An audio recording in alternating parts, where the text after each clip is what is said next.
So we're in the airport in Hong Kong right now. So far, this is like super efficient. There's signs everywhere in English and multiple other languages stating where to pick up people. There's video cameras everywhere that the people who are about to pick up their loved ones can see when they arrive. It's just super well coordinated. There's signs that say how long like the train will take from point A to point B and how long the bus will take. It just makes a lot of sense, and kudos Hong Kong, you got it right. It's nice to see something very efficient and easy for once. We can take a breather for about 5 seconds before we go to our hotel, which is going to be crazy. You shall see in a little bit. Look at this. They even have bus number with a gated off area to show everyone where to go. Look at that. This is much, much better. Makes the travelers and tourists really, really happy when things make sense. How efficient is this? Also, apparently on the bus, the stops are numbered, and it has like a sign with a display of what stop you're approaching, so you know exactly where to get off the bus. It's like, normally buses are a little bit more confusing to use than subways in like unfamiliar cities, but this place knows how to set it up. This high-rise complex is just obese, but upon closer look you can tell that they are separated. See the gap? Look at this crazy skyline.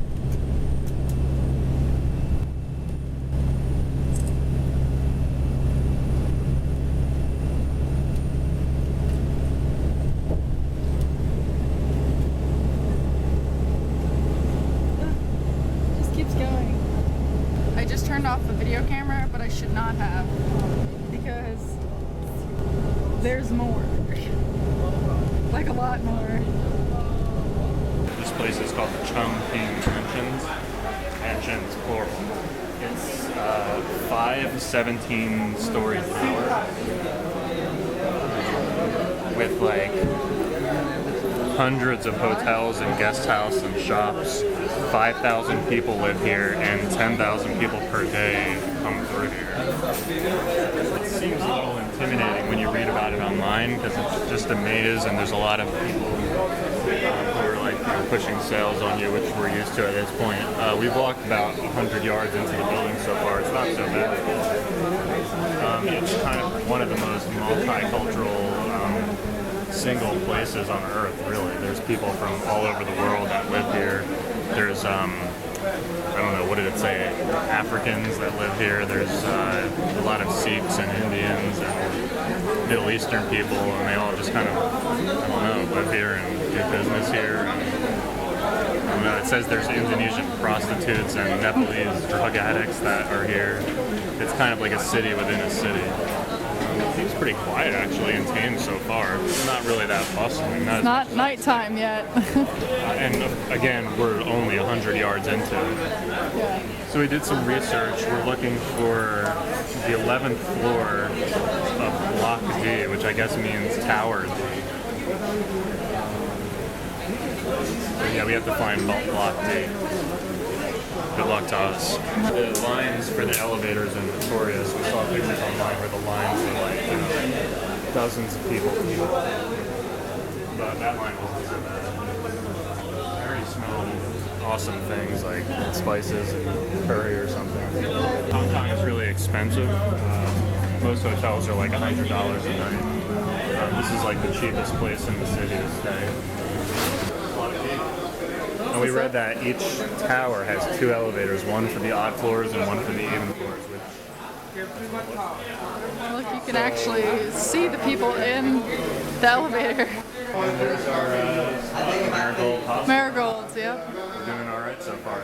This place has nothing on us. Yeah, nothing we haven't seen before. But look at this. This is something we haven't seen before. Look, Yeah. you can actually see the people in there. This place was built in the 60s, and I guess like in times in the past, it's kind of been, Hong Kong is one of the safest cities in the world, but this place has been kind of like, a hotbed for illegal activity in the past. So I think in the 90s, they got like a $13 million grant to put security cameras everywhere, and it's pretty safe in here now.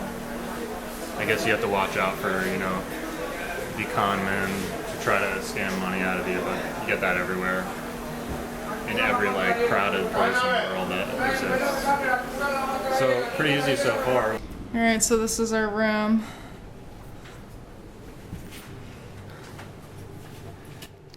It is as promised. Basically big enough to hold a bed, and that's it.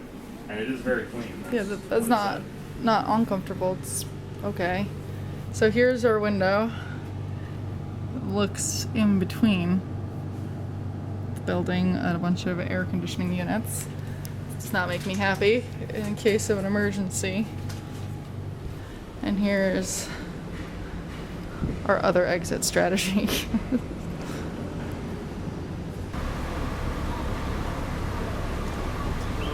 Some more apartments. Yeah, this is something that we've noticed about Hong Kong, like immediately, is just these things are everywhere.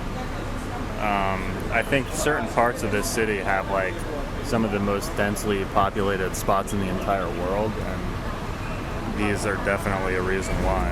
Yep. It's just like lined the whole city in every direction you look. Even back there. And it's interesting that they look very like non-Western somehow. So we're looking at all the money, and we realize that all the 20 Hong Kong dollars that we have, at least, are different than one another. That's my favorite one. That one, yeah. The 10. It's pretty cool. That's my favorite. 100.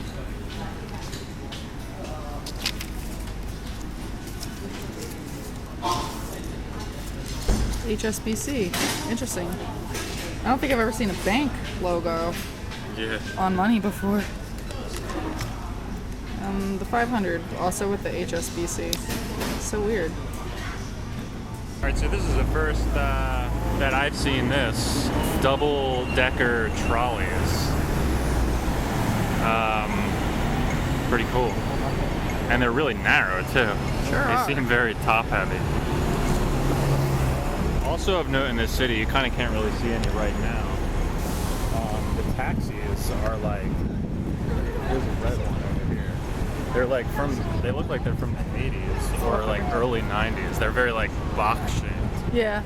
And I guess like, There's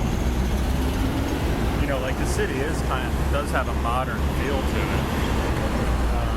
So the taxis are like strikingly old school.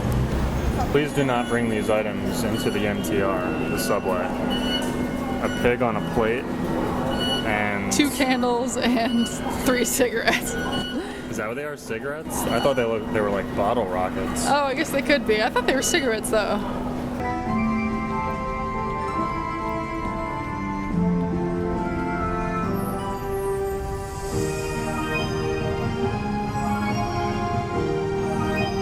Here's the skyline. Only part of it, at least. Yeah, that's like 1 out of 5 skylines there. We're staying somewhere over there. I'm not sure exactly where, but...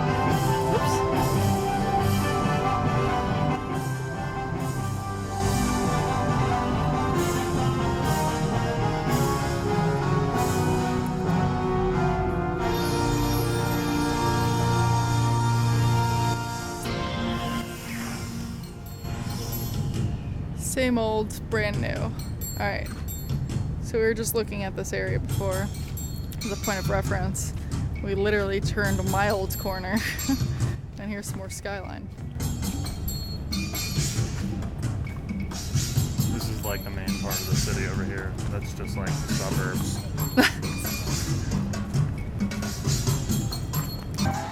We're having a lot of fun with these lights in the city.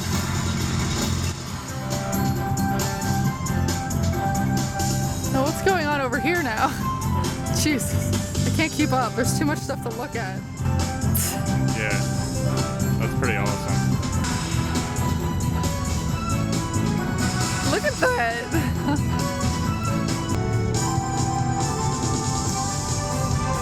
Like, why isn't it common knowledge that Hong Kong has a building with like an 80-story animation of Space Invaders on it?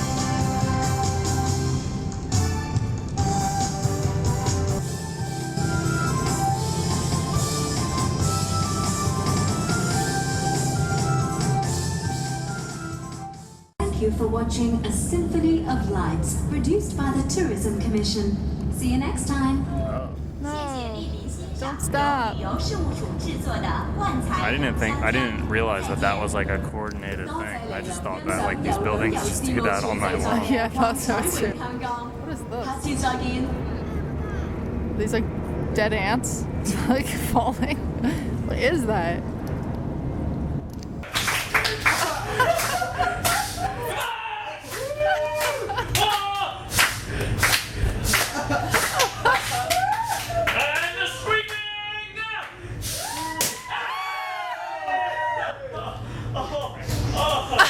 Welcome back, Mr. Kristen. So day 2 in Hong Kong, and we have decided to get some Indian food for lunch, which may be kind of strange, seeing as how we're in Hong Kong and it's like Chinese food central here. But I don't know. We were about to get on the subway and decided we were hungry and wanted to eat before we got on the subway. And we were in a little business section where it was tough to find a lot of restaurants. So this is the first one we stumbled across. Also, I think just from walking around the mansions, the Chung King mansions, there's like so much sort of Indian spicy smell in there that I think it put us in the mood for it. But this is a really, really good meal. I got chicken biryani, which in India was my go-to meal. And at home, I don't really like it, so I was excited to get it here. And it's a little different. It's like saucier than normal. Normally it's more dry, but it's very good. And we forget what Kristen got. What's it called? I think it's paneer. It's grilled cottage cheese curds, and a tomato sauce. It's also really good. We haven't had too much Indian food on this trip, but I would say this is the best Indian food of the trip. Yeah, definitely. Out of like only 2 or 3 times. So yeah. So we haven't really had too much luck here on our first full day in Hong Kong. First we went to the, it's called Dialogue of the Dark, which is a museum / exhibition where it's completely dark and it's supposed to give you the experience of being a blind person. So we thought it would be cool to do that. It has really great reviews. It said there was an English tour at 1:45. Online, it said that. Yeah, online. We showed up there right around 1:45 and there was no English tour, so we bought tickets for tomorrow. So then we came to the Museum of History, and we agreed with us. It's open every day of the week except for Tuesdays. Which it also did not say online. Yeah, I guess we didn't really thoroughly read about the museum. We just read that it was a good museum, so we came here. So we basically just been riding the subway around all day for no reason. The other thing we want to do is only open on Wednesdays, which is tomorrow. Yeah. So we found a Florida beachside bar in the middle of Hong Kong, very far from a beach. There's some waterfront nearby, but definitely no beach there. It's just a bay. We were trying to figure out the map, and these 2 young guys from Hong Kong came up to us and offered to help us out, and they were really nice and friendly, and they were kind of intrigued at what we were doing here, and we told them we were traveling for 3 months, and they were like blown away. And you said he was like 3 months and giving the thumbs up, but like doing it like this. It's kind of funny, but they were really cool. Yeah. We talked to them and walked with them for like 5 or 10 minutes. They were on their lunch break. They sell science equipment, and they were like seriously like 20 years old, like probably just graduated. We're here for the beautiful skyline. Very tall. And there's the skyline too.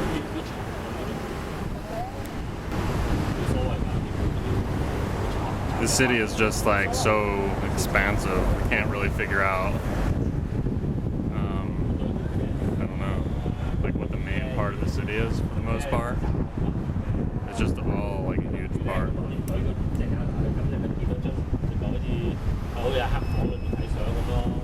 That's where we were yesterday, in front of the convention center.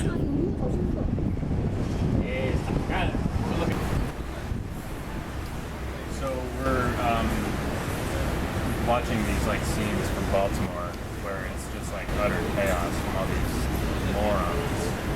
And you know, we can't help but think that so many people at home when we were going on this trip were saying like, aren't you concerned about your safety? Like, it's so dangerous, blah, blah, blah. And I always tell them, you know, like, I work in Trenton, I go to Philly all the time.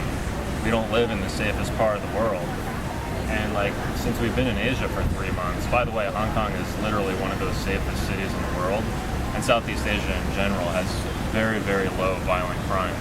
There are petty crime like, you know, pickpocketing and stuff, which happens everywhere. But this is a very safe part of the world. And like, since we've been removed from what happens at home for 3 months, this is like kind of shocking to us to see. This is like what you see happen in the news, like in the Middle East, and you say like, how do people live like that? And it's literally like, I feel so detached from that, from being in like Asia where people just come up to you on the street to say hi and stuff. It's like a different world.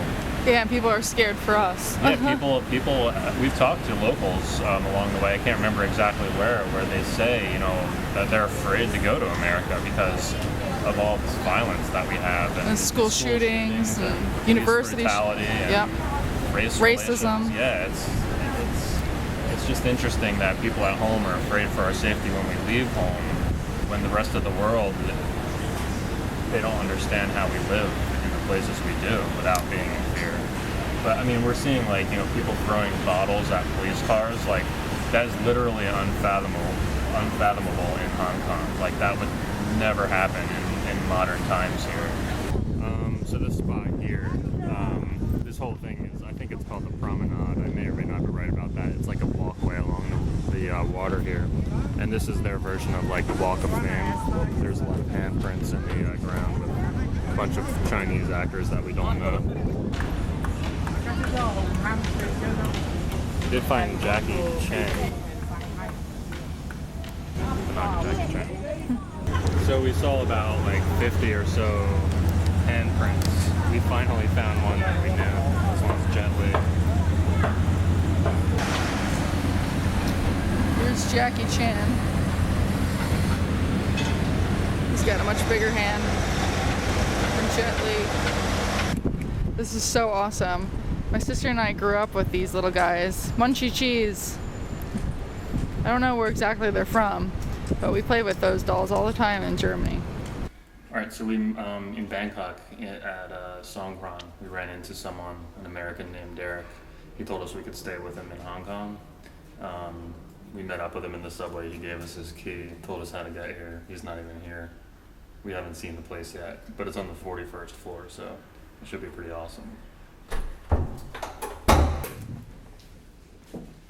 God, it's beautiful. This is so nice. Wow. How cool. And it sure as hell beats paying a typical Hong Kong rate for a hotel room. And we're staying here for 3 nights? 2 nights? 2 nights. How much? 2 nights. 2 nights. This is going to be my favorite part. It's a pretty awesome view, as expected. It also smells amazing up here. I don't know if it's like a neighbor that's cooking or if it's just the smell from the street, but it just smells awesome. It really does. Wow. Sounds good. I'd say it's worth it for $0 per night. Kristen just shot a dart. It was like the 5th dart she ever threw in her life, and the first dart in the last like 5 years. First dart, which was 50 points. We thought it was 25. Yeah, I don't need to The brag. world needs to see this. It's pretty amazing. Let the record show.